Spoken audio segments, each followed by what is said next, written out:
حضرت عمر نے اپنی بہن کو بہت مارا، یہاں تک کہ آپ کا چہرہ زخمی ہو گیا، آپ کا چہرہ لہو لہان ہو گیا، آپ کو دین حق کا انکار کرنے کے لیے کہا جاتا، لیکن آپ کی بہن اللہ کے رسول صلی اللہ علیہ وسلم پر ایمان قبول کر چکی ہیں، اپنی زبان سے یہ الفاظ کہہ رہی ہیں، عمر تو آج مجھ کو مار بھی ڈالے، شکنجے میں کسے یا بوٹیاں کتوں سے نچوا لے، میں دین حق سے ہرگز پھر نہیں سکتی، بلندی حق کی مل چکی ہے، میں اس سے گر نہیں سکتی۔ یہ آپ کی زبان سے الفاظ نکلے ہیں۔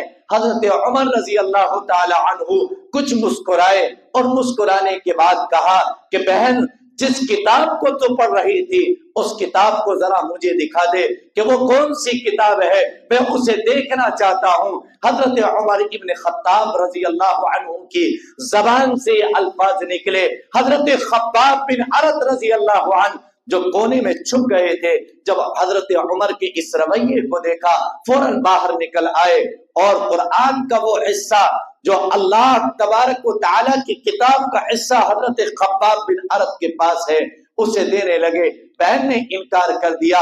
اللہ نے صاف صاف بیان فرمایا ہے لا یمسہ الا المطہرون، یہ اللہ کی پاک کتاب ہے، اسے ناپاکی کی حالت میں نہیں چھوا جاتا۔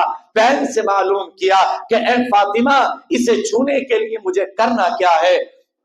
آپ کی بہن نے کہا کہ اسے چھونے کے لیے آپ کو غسل کرنا ہے، آپ کو وضو کرنا ہے، لہذا آپ غسل کر کے آئے ہیں، اور آپ نے غسل کرنے کے بعد قرآن مقدس کے اس حصے کو پڑھا ہے جس کے اندر اللہ ارشاد فرماتا ہے طٰ ما انزلنا علیک القرآن لتشقی، ہم نے اس قرآن کو آپ پر اس لیے نازل نہیں کیا ہے کہ آپ کو تکلیف اٹھانی پڑے، ہم نے اس لیے نازل نہیں کیا الا تذکرۃ لمن یخشی، اس قرآن کو تو اس لیے نازل کیا گیا ہے تاکہ اس قرآن سے وہ لوگ نصیحت حاصل کریں جن کے دلوں میں اللہ کا ڈر ہے۔ الا تذکرۃ لمن یخشی تنزیلا ممن خلق الارض والسماوات العلی، اس قرآن کو اللہ نے تھوڑا تھوڑا آسمان اور زمین کو پیدا کرنے والے خالق نے تھوڑا تھوڑا کر کے نازل کیا ہے، جیسے ضرورت ہے ویسے اللہ نے اس کو نازل کیا ہے۔ یہ بات کرنی تھی، فوراً حضرت عمر ابن خطاب رضی اللہ تعالی عنہ کا دل نرم ہو گیا اور خباب بن عرط رضی اللہ عنہ سے کہا خباب بن عرط، مجھے اللہ کے نبی کے پاس لے چلو، میں اللہ کے نبی سے ملنا چاہتا ہوں۔ حضرت عمر ابن خطاب رضی اللہ تعالی عنہ کو لے کر حضرت خباب بن عرط رضی اللہ تعالی عنہ گئے ہیں دار ارقم۔ حضرت ارقم رضی اللہ تعالی عنہ کا جو گھر ہے جہاں پر ایمان والے نمازیں پڑھتے ہیں، جہاں پر ایمان والے اپنے اعمال کی اصلاح کرتے ہیں، اللہ کے نبی کی تعلیم حاصل کرتے ہیں، قرآن سیکھتے ہیں، اس گھر کے اندر آقا موجود ہے، صحابہ موجود ہے، آپ صلی اللہ علیہ وسلم کے چچا حضرت حمزہ رضی اللہ عنہ بھی موجود ہیں۔ حضرت عمر نے دروازہ کھٹکھٹایا، اندر سے معلوم کیا گیا کون ہے؟ باہر سے حضرت عمر نے جواب دیا کہ میں عمر ابن خطاب ہوں۔ جب یہ جواب دیا گیا تو حضرت حمزہ رضی اللہ تعالی عنہ بیان فرماتے ہیں صحابہ گھبرا گئے کہ عمر آئے ہیں۔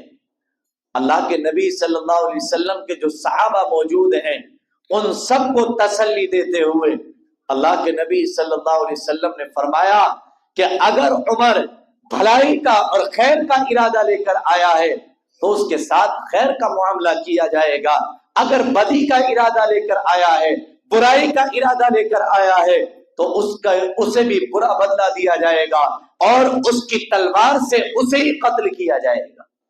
یہ بات حضرت حمزہ رضی اللہ عنہ نے بھی کہی اور آقا انعامدار جناب محمد الرسول اللہ صلی اللہ علیہ وسلم نے بھی کہی، لہذا صحابہ کو حکم دیا کہ دروازے کو کھول دیں۔ دروازہ کھولا گیا، حضرت عمر ابن خطاب رضی اللہ عنہ آپ صلی اللہ علیہ وسلم کے پاس آئے، آپ نے ایمان کا ارادہ ظاہر کیا۔ اللہ کے نبی صلی اللہ علیہ وسلم نے اللہ سے دعا کی، اللہم اہدہ، اے اللہ حضرت عمر کو ہدایت نصیب فرما۔ اس کے بعد دعا فرمائی، اللہم ھذا بعمر ابن الخطاب، اے اللہ یہ عمر ابن خطاب حاضر ہے۔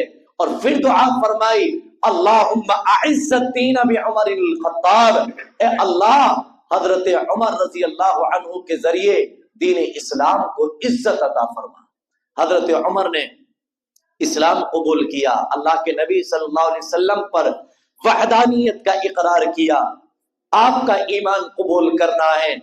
آپ ایمان قبول کرنے کے بعد ایک شخص جو خبر کو بہت زیادہ مشہور کرنے والا ہے، جس کا نام جمیل بیان کیا جاتا ہے، حضرت عمر ابن خطاب اس شخص کے پاس گئے ہیں اور جا کر آپ نے کہا ہے کہ جمیل تجھے معلوم بھی ہے؟ کہا کیا معلوم ہے، کیا بات کرنا چاہتے ہو؟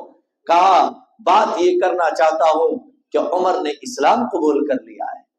تو جمیل نے کہا کیا عمر بھی ثابت ہو گیا ہے؟ تو آپ نے کہا کہ عمر ثابت نہیں ہوا ہے، بلکہ عمر نے اللہ کے دین کو قبول کر لیا ہے اور اللہ کی وحدانیت کا اور محمد کی رسالت کا اقرار کر لیا ہے۔ یہ شخص جس کا نام جمیل ہے بھاگا بھاگا مسجد حرام کے پاس آتا ہے۔ مکہ کے ظالم لوگ وہاں پر بیٹھے ہوئے ہیں اور مشرکین مکہ کا ایک جنب غفیر وہاں پر لگا ہوا ہے۔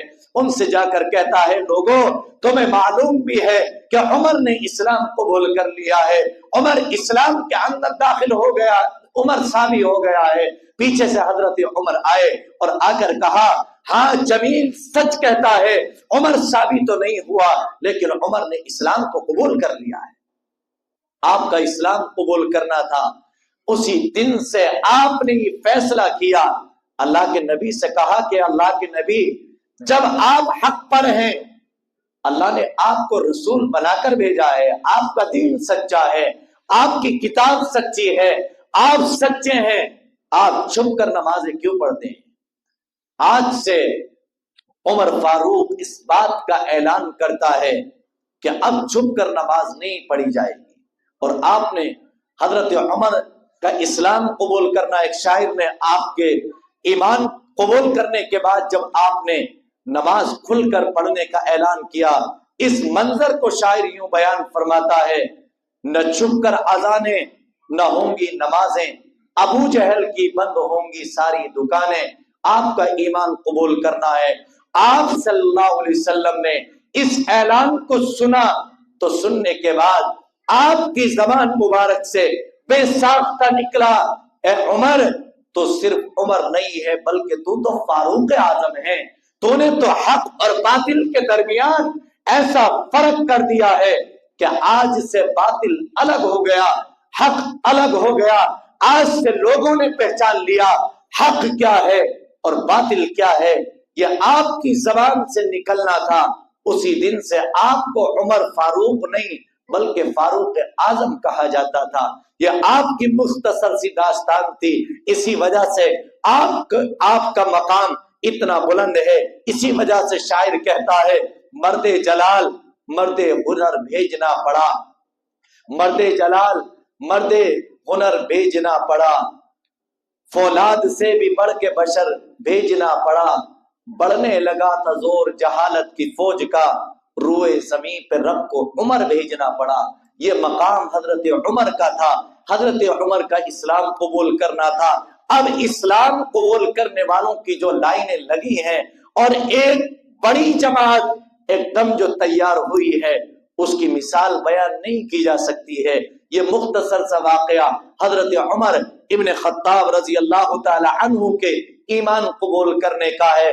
اب اس کے بعد جو واقعہ آئندہ ہفتے بیان کیا جائے گا، یہ وہ واقعہ ہے کہ جس کے اندر ایمان والوں کو سب سے بڑی مشکل کا سامنا کرنا پڑا ہے اور مستقل تمام اہل ایمان کا اور آپ اہل ایمان کے ساتھ ساتھ ان لوگوں کا جو آپ کے خاندان کے لوگ ہیں، آپ سے انسیت رکھتے ہیں، آپ سے محبت کرنے والے ہیں، کلی طور پر ابو جہل نے ان کا بالکل بائیکاٹ کر دیا ہے اور انہیں ایک گھاٹی کے اندر رہنے پر مجبور کر دیا گیا ہے۔ وہ واقعہ آئندہ ہفتے آپ کے سامنے بیان کیا جائے گا۔ اللہ سے دعا کریں اللہ تعالی ہم سب کو بھی دین اسلام کی دولت پر استقامت کے ساتھ رہنے کی توفیق نصیب فرمائے۔ اللہ ہم سب کے ایمان کی حفاظت فرمائے، آخری سانس تک ایمان پر قائم اور دائم فرمائے، اور آخر میں کلمے والی موت ہم سب کو نصیب فرمائے۔ آمین۔ وآخر دعوانا ان الحمد للہ رب العالمین۔